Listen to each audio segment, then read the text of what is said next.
9 ऑगस्टपासून कोल्हापूर जिल्हा अधिकारी कार्यालयासमोर लिंगायत समाज एकवटणार. समाजाने दिले निवेदन.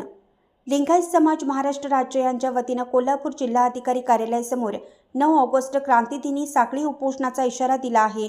9 ऑगस्ट 2023 रोजी इतर मागास बहुजन कल्याण विभाग शासन निर्णय क्रमांक महामंडळ 2023 प्रकरण क्रमांक 27 महामंडळानुसार जगज्योती महात्मा बसवेश्वर आर्थिक विकास महामंडळ स्थापन करण्यात आलं.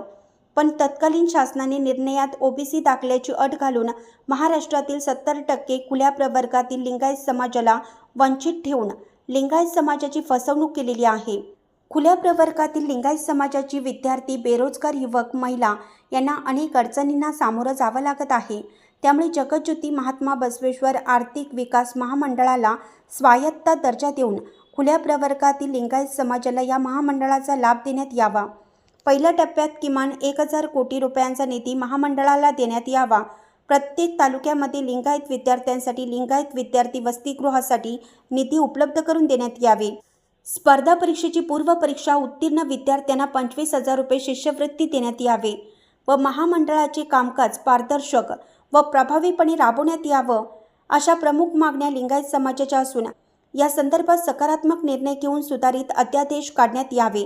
सदर प्रलंबित प्रश्न अनेक मागण्यांकडे प्रशासनाचे लक्ष वेधण्यासाठी आणि न्याय मिळवून देण्यासाठी लोकशाही मार्गाने क्रांतीदिनी रविवारी दिनांक 9 ऑगस्ट 2026 रोजी सकाळी 11 वाजता जिल्हा अधिकारी कार्यालय कोल्हापूर येथे समस्त लिंगायत समाजाच्या वतीनं बेमुदत साखळी उपोषणाला सुरुवात करण्यात येणार असल्याचं निवेदनात म्हटलं आहे. मागण्यांविषयी तातडीनं दखल घेऊन योग्य कार्यवाही न केल्यास होणाऱ्या आंदोलनाची आणि उपोषणादरम्यान आंदोलकांची प्रकृती खालावल्यास त्यांची सर्वस्वी जबाबदारी प्रशासनाची राहील, याचा इशाराही निवेदनाद्वारे देण्यात आला आहे. सदरचे निवेदन 27 जुलै रोजी निवासी उपजिल्हा अधिकारी गजानन गुरव यांनी स्वीकारलं.